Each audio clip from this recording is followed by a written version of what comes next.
अब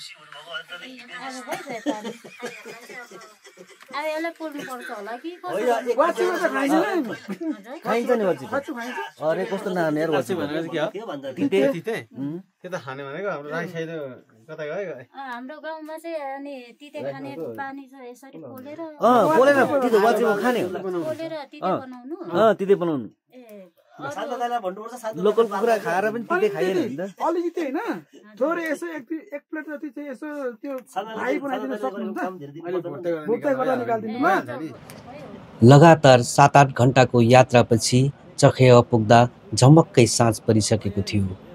थकान मेटाउनको लागि लोकल भालेको सुपसँग आजको हाम्रो भान्सा तयारी हुँदैछ।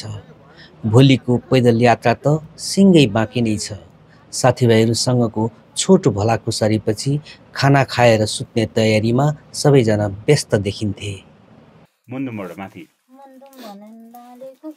हामी सिलिचुङ त्यो कता हाँसपोखरीतिर का कति घण्टा लाग्छ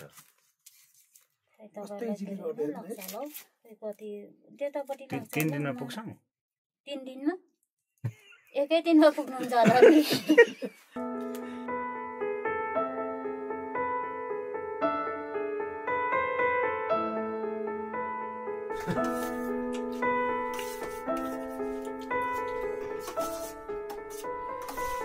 बिहानीको झुल्के घामसँगै अब हाम्रो मुन्दुमसम्मको यात्रा सुरु हुन्छ। सुरुवाती क्षणमा अनेकौं उत्साह अनि उमङ्गका साथ नाच्दै गाउँदै रमाउँदै मुन्दुमतर्फ पाइला चालिरहे।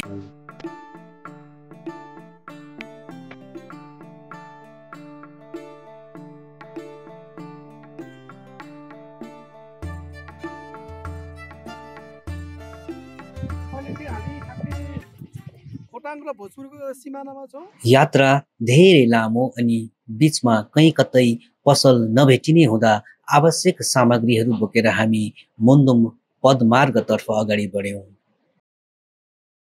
500 घर आयो 500 1000 को अनि 1000 भइसकेपछि अनि त ठिक्क 10000 गाडी भोपालेको होला हौ। यात्रैभरि साथीभाइहरूसँग रमाइलो कुराकानी गर्दै हिँड्नुको मजा पनि बेग्लै हुने रहेछ। समुद्र सतहदेखि 2455 मिटर उचाइमा रहेको यो मलुवा पोखरी पर्यटकहरूको मुख्य आकर्षकको केन्द्रबिन्दु मानिन्छ।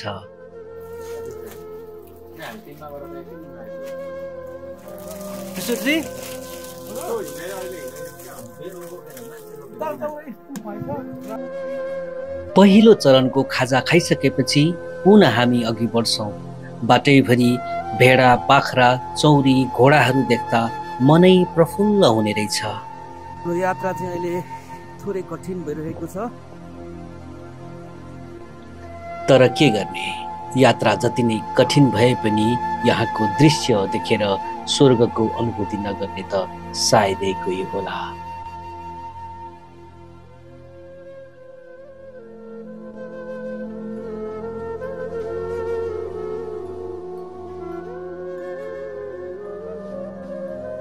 म राजगिरी यो ठाउँलाई के भन्छ?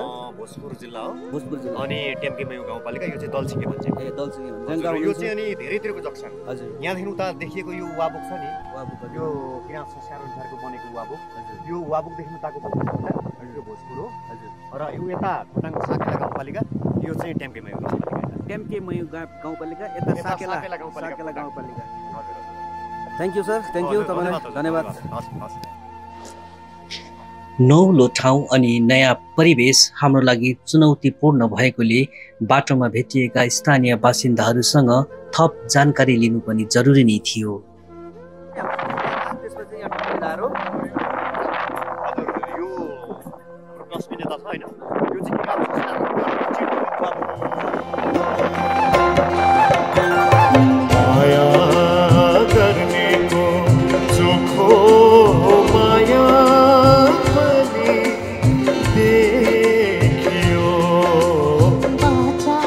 हिँड्दै जाँदा गुराँसको फूल अनि राम्रो ठाउँ देख्ने बित्तिकै टिकटक बनाउन रुचाउने हामी आफूलाई मन परेको गीतमा टिकटक पनि बनाइहाल्थ्यौँ।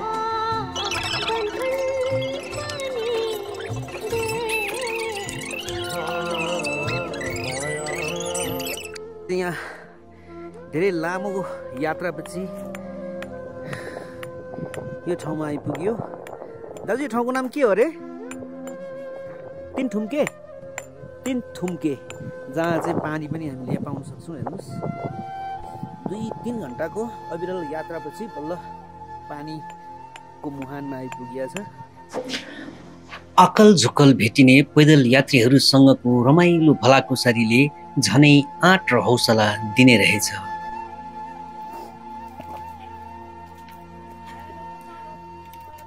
हेलो नमस्ते, कता पुगेर आउनुभयो? ब्लगमा छौँ है हामी। बाटो अप्ठ्यारो छ, फर्किनु न। सबै धेरै ठाउँदेखि घुमेरै आएको। उहाँहरू जो हुनुहुन्थ्यो हाम्रो यात्राको पहिलो इन्सपिरेसन नै हुनुहुन्थ्यो। बाटो अप्ठ्यारो छ फर्किनु भन्ने शब्दले झनै उत्साहित बनाएको थियो हामीलाई।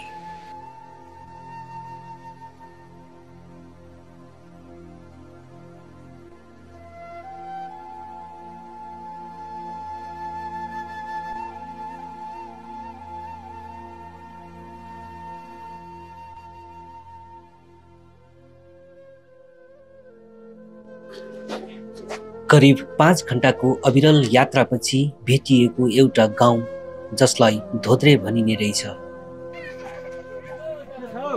थुक्पा बनाइन्छ तपाईहरुकोमा? थुक्पा पाउँछ? बनाउनु पर्छ, बनाउनु। थुक्पा पाउँछ? थुक्पा रेडी छैन। बनाउनु पर्छ। कति टाइम लाग्छ? टाइम त कति मिनट लाग्छ?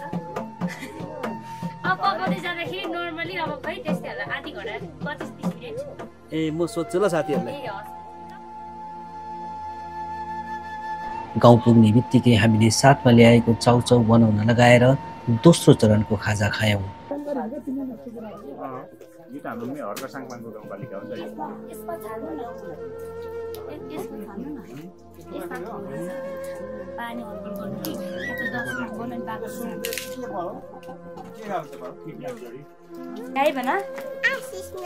आशिषमा अनि कति क्लासमा पढ्नुहुन्छ? 3 क्लासमा। तपाईँ आशिष पराई? हेलो नमस्ते, तपाईहरु कहाँ पुगेर आउनुभयो? हामी यहाँ मास्तिरै हो। मेयु के अरे मयु? होइन यहाँ सम्म हो। ए अहिले कहाँ जाने हुनुहुन्छ तपाईहरु? हामी अब फर्केको। हजुरको घर चाहिँ कहाँसम्म? पिपिङ नजिकै होला हैन कि टाढै छ? ए ल ल हजुर हुन्छ। हजुर यहाँ चाहिँ हाम्रो भ्लगर सर आउनु भएको छ। यहाँनिर सब्जी खाँदै हुनुहुन्छ। मिठो छ? खतरा है। तपाईहरुको ठाउँै राम्रो अनि तपाईहरुको हस्पिटलिटी हुन्छ नि जुन धेरै राम्रो। Thank you so much. मेरो घर है। यो होटलमा चाहिँ सबैजना आइदिनु होला। धोद्रे यहाँदेखि हामी माथि उकालो जान्छौँ। उकालो हैन? हेलो हजुर नमस्कार, तपाईहरुलाई मेरो घरमा एकदम धेरै धेरै स्वागत छ। आएर मिठो मिठो सेवा के अरे सब्जी खाँदै हुनुहुन्छ।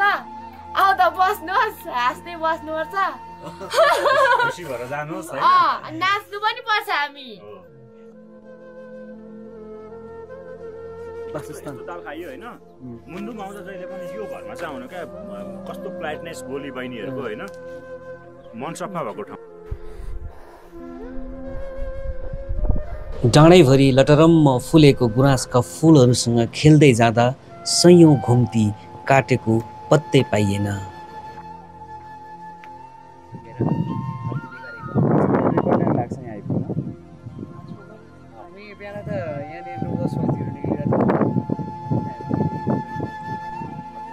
यहाँदेखि हामी कति घण्टा हाँसपोखरी पुग्छौँ? 2 घण्टा। घोडा पनि यहाँ पाइन्छ है। यहाँ हेर्नुहोस् घोडा, यसले मलाई हान्न सक्छ।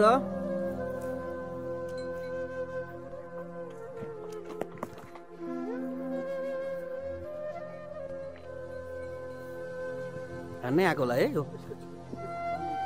ओइ हान्नै आयो त ओइ हान्नु त हान्नै आउला जस्तो गर्छ त्यहाँ। डाँडैभरि चौरी गाई अनि जङ्गली घोडाहरूसँग जिस्कँदै हामी अगाडि बढिरह्यौँ।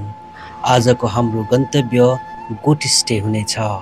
यो घोडाले हामीलाई आक्रमण गर्न खोजिरहेछ। बाटो छेकेर यसले यी हान्ने कोसिस गरिरहेछ हामीलाई। कोही हुनुहुन्छ भने बचाउन आउन सक्नुहुन्छ। यो घोडाको चर्तीकला देखेर हामी यहाँ छक्क परिरहेछौँ। चौरी हो यो। चौरीको चम्रो छुर्पी तिमी जस्तो सुपर ब्युटी कोही छैन संसारमा। यसले खेदाइरहेको छ हामीलाई। यहाँ अर्को छ रातो घोडा देख्न सक्नुहुन्छ तपाईँहरूले। हात्तीको होइन, हामीलाई घोडाको आक्रमण भयो यो पहाडमा। हामीलाई घोडाको आक्रमण हुन सक्ने सम्भावना हामीले देखेका छौँ।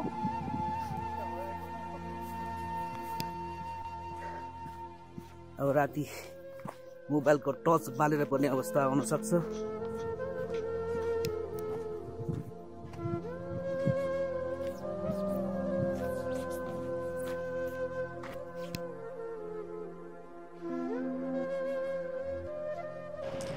प्राकृतिक सौन्दर्यले भरिपूर्ण भएको हाम्रो देश नेपाल अनि म यो देशको नागरिक।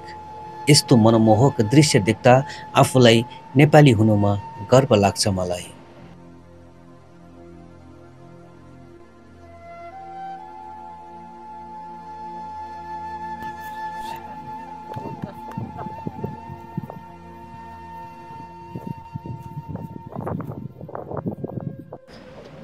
बाटो एकदमै सजिलो भए पनि कुनै कुनै ठाउँहरू अत्यन्तै घना जङ्गलबाट हिँड्नुपर्ने रहेछ।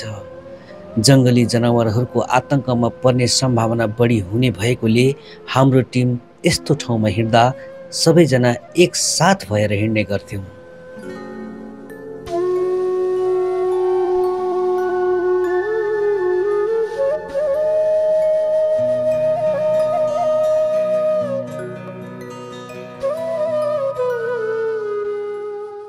के भन्न चाहनुहुन्छ गुरुबा?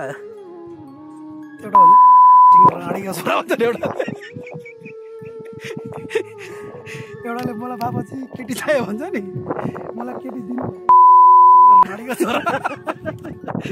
म 2 वर्षदेखि यति बनाइरहेको छु त खेदाउँछ नि।